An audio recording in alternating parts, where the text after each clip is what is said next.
예, 안녕하세요. 레가토 색소폰 홍상혁입니다. 지난 3월 달이죠. 제가 이제 마크식스가 과연 이제 세계 최고의 악기냐, 이거에 대해서 이제 1편을 영상을 하나 올려놓은 게 있었어요. 근데 뭐 여러분들이 뭐 댓글도 남겨주시고, 또 이제 개인적으로 뭐 질문도 주시고 하셔갖고 서로 그에 대한 이제 의견 교환을 하곤 했는데,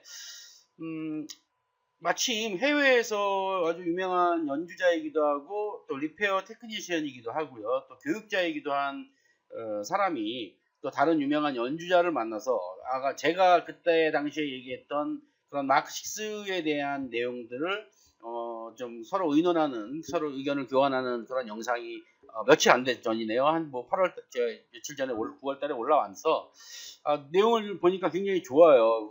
사실에 입각한 내용이고, 제가 그 당시에도 올렸지만 사실 제일 문제가 되는 거는 마크식스가 나쁜 악기라는 얘기는 아니죠. 좋은 악기일 수도 있어요. 이게 여러 대가 있다 보니까 그 중에는 어떤 건 좋고 어떤 건 나쁜 거, 다른 악기와 마찬가지라는 얘기인데, 유독 마크식스만이 무슨 뭐 포탄 껍질로 만들어서 뭐 소리가 어떻고 음정이 어떻고, 사실 오래된 악기가 현대 악기보다 음정이 좋다라는 건 말이 안 되는 내용이거든요. 그러면 그 얘기는 그때도 얘기했지만 셀마사가 기술이 퇴보했다는 얘기라는 얘기죠. 그래서 사실은 이 부분에 여기 그 영상에도 보면 이분도, 또 제가 그 영상에도 말했지만, 사실은 악기 본체가 가진 거는 정확한 키높이와 리킹 없는 좋은 컨디션을 가지면 저희 70만 원짜리, 저희가 팔고 있는 악기가, 저희가 OEM으로 만들어서 파는 악기 70만 원짜리 레가토가 마크식스하고 크게 다를 거 없습니다. 사실 정말입니다. 여러분들이 비교해 보시면 알아요. 좋은 상태, 그 상태가 좋은 게 중요하지 악기의 브랜드와 악기의 시리얼 넘버가 중요하지 않다라는 거를 이 해외 영상에서도 잘 보여주고 있네요. 한번 제가 이제 영상이 길어서 전체적인 다는 아니고요. 중간에 필요한 부분만 이제 해석하고 원문을 올려드리고요. 영상의 전체 영상은 따로 보실 수 있도록 댓글로 링크를 올려놓도록 하겠습니다. 이제 관심 있는 분은 더 보시고요. 필요하신 부분은 아마 제가 올려놓는 부분 갖고도 충분하리라고 생각이 됩니다. 혹시 뭐 오역이 있거나 아니면 전체적인 영상 중에 중요한 부분인데 좀 빠졌다거나 하는 게 있으면 제가 여기 메일 주소 남겨놓으니까 메일이나 뭐 댓글로 알려주시면 감사하겠네요. 예, 잘 보시고 도움이 되시기 바랍니다. What's the best saxophone in the world? So you're looking for a new saxophone? Maybe you're dreaming of having a Selmer mark6. How about a pink one that used to be owned by Dexter Gordon? So this is Dexter Gordon's mark6 from 1969. Did you play it? Have you played it? No. Not yet? Too late, that one's already been sold. What time is it now? Well, it's 11. So you spent 1 hour in the shop. That's great. So here I am at the IK Gottfried shop in Copenhagen, where I used to work, or right here on a Saturday afternoon. I used to work right at that bench right there fixing saxophones. The new owner of the Dexter Gordon. I don't know if I'm lucky, but Wow. I'm willing to pay. I bought some of your books. Oh yeah? Yes, on the net. You know. Okay, good. Thank you. Now you have something to practice them on. And this is my good friend and legendary saxophone player, Bob Rockwell. We sat down and talked about our favorite subject, saxophones. I asked Bob what's so special about Selmer mark6s. This is mine. Serial number 166,000. Why does everyone always want to know the serial number? And the mark6s, you know, are a myth, and I mean, there's a very few good ones.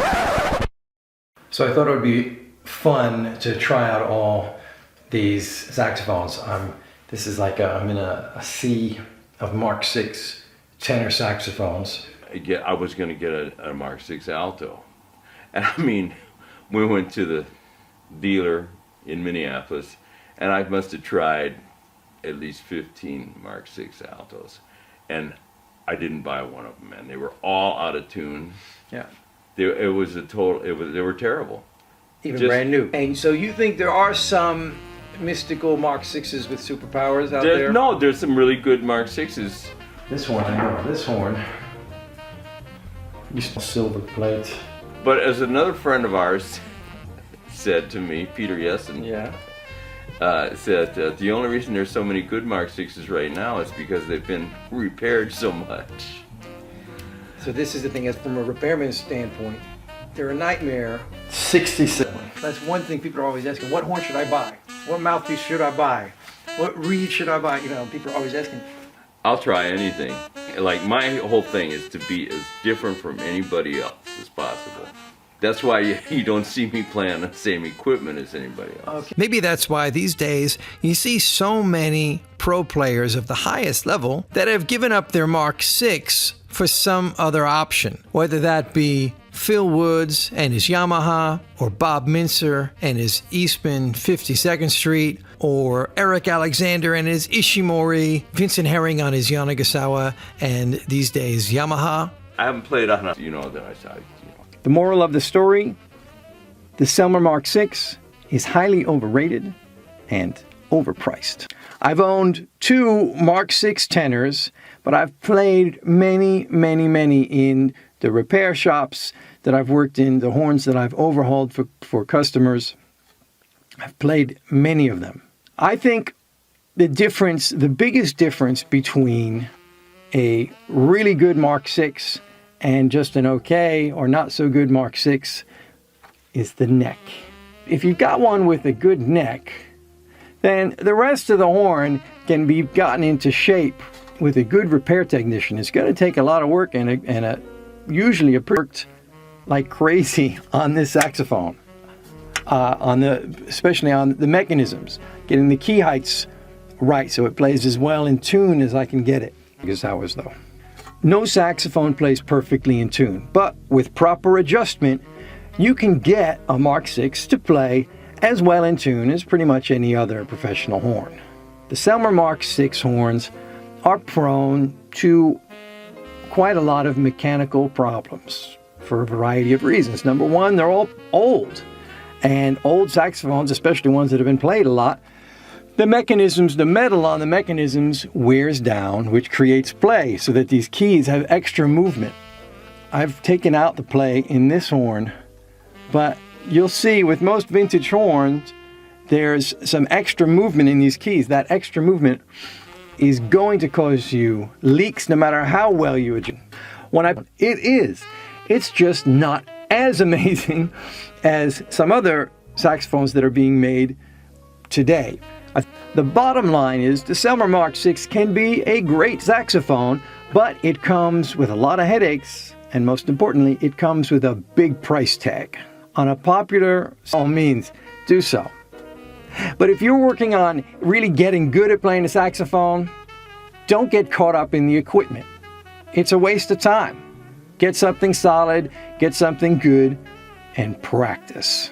Now, I know I'm going to hear from a lot of you on this subject, so the comments section below is the place to discuss. Let us know which saxophone you replaced your Mark 6 with, or let us know why you're sticking with your Mark 6 and why you think it's the greatest horn for you. As always, if you got some value out of this video, please click the thumbs up. Go ahead and share this with anybody else who might be interested, and thanks for watching.